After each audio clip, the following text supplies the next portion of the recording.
Good afternoon. My first memories begin in Panama. I lived in a 3-bedroom house with my grandmother in the last house of a dead-end street. I was 5 years old with every bit of a wild, carefree, curious nature a child should have. I played with the boys deep in the field, trying to catch tadpoles with my bare hands. I rode my bike up and down the hill. I tried to play tea party with the girls, but was quickly bored out of my mind. So I zipped through the neighbor's house, asking a million questions before I tired of that and ran back outside. Even the German Shepherd tolerated my attempts to ride him like a horse. I've often called these the happiest days of my life.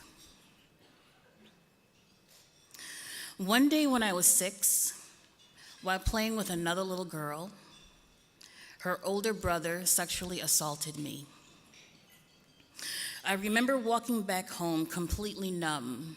I felt no pain, no joy, no sadness, shed no tears, nothing.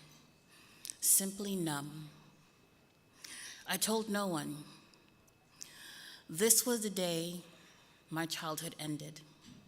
Innocence ended. Pictures of myself at the age of 5 and 6 show 2 distinct little girls. The 5-year-old is playful, happy, silly. The 6-year-old is subdued, reserved, with dark eyes holding a dark secret. When I was 7, I was told I was returning to the States. Returning. I didn't remember being anywhere else. I wasn't aware that I was born in Brooklyn, New York.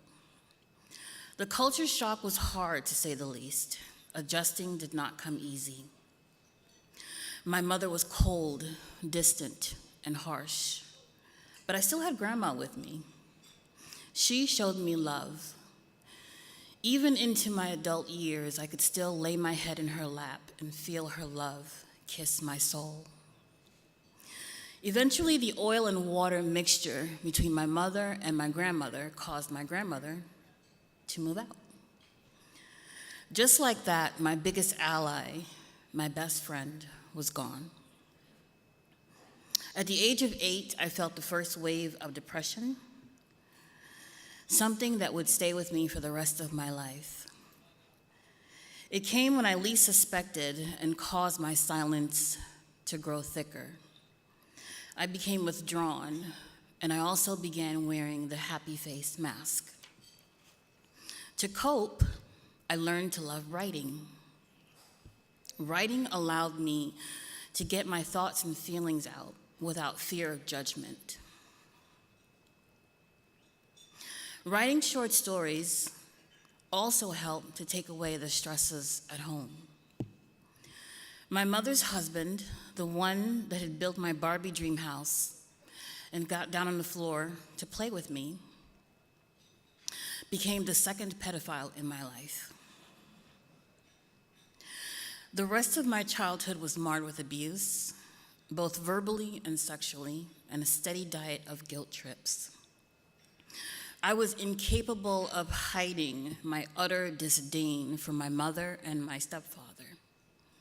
I had zero self-esteem, zero self-confidence, and an eating disorder that would last for years. Suicidal ideation entered my world.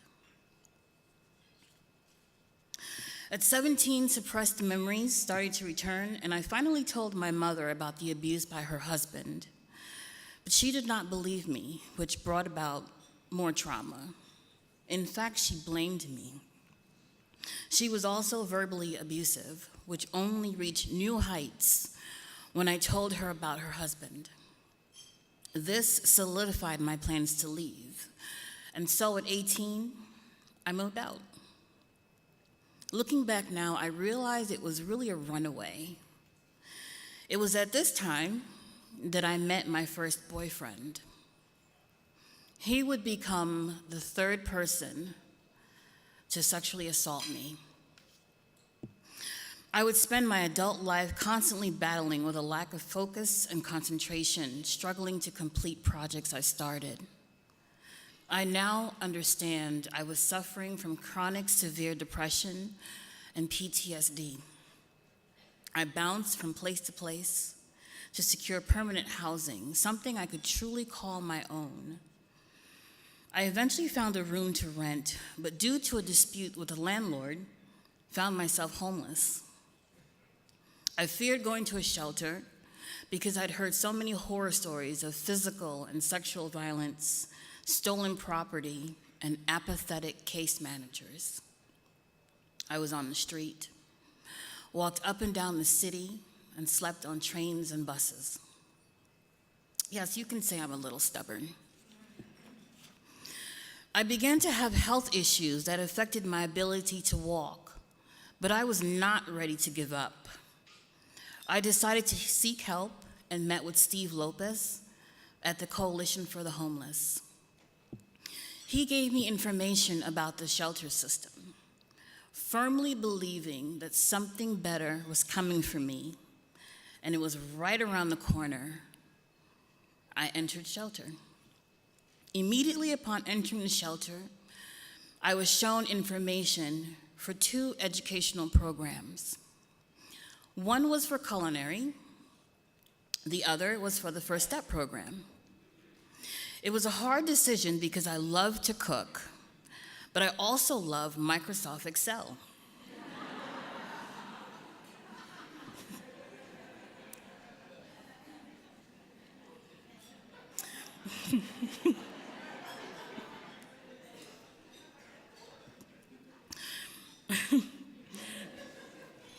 After much thought and research, I decided to pursue First Step. I met with Jen Solomon on a Thursday, hoping to start classes the following Monday. Unfortunately, having just transitioned into shelter, I was not stable enough to start the program right away. With tears running down my face, I thought I wasn't accepted, but they did not give up on me.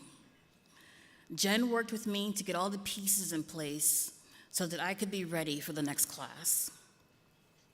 When I started class 143, I felt embarrassed about my struggles and where I'd been.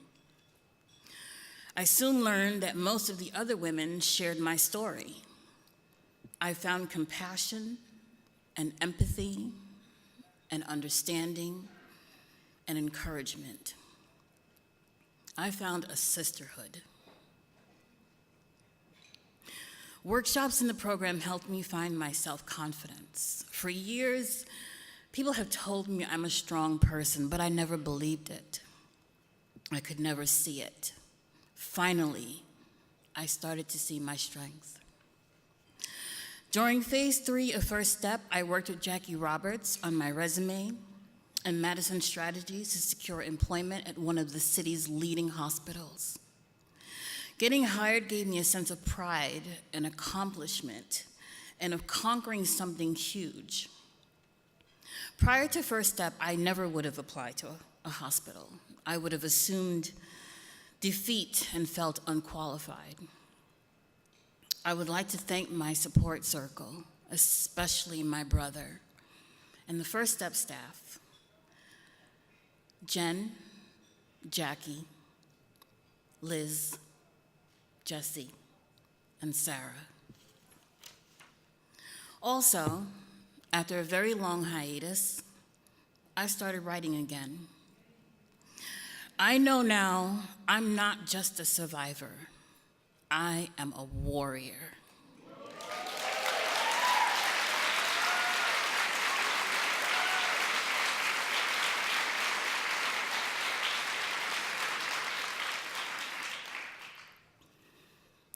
And on those days where I start to feel low,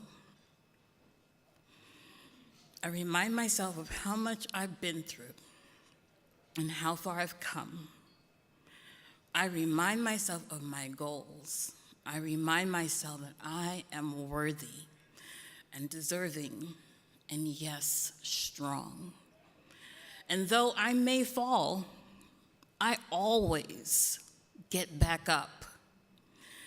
This is my story. Others may have written the beginning, but I am writing the ending.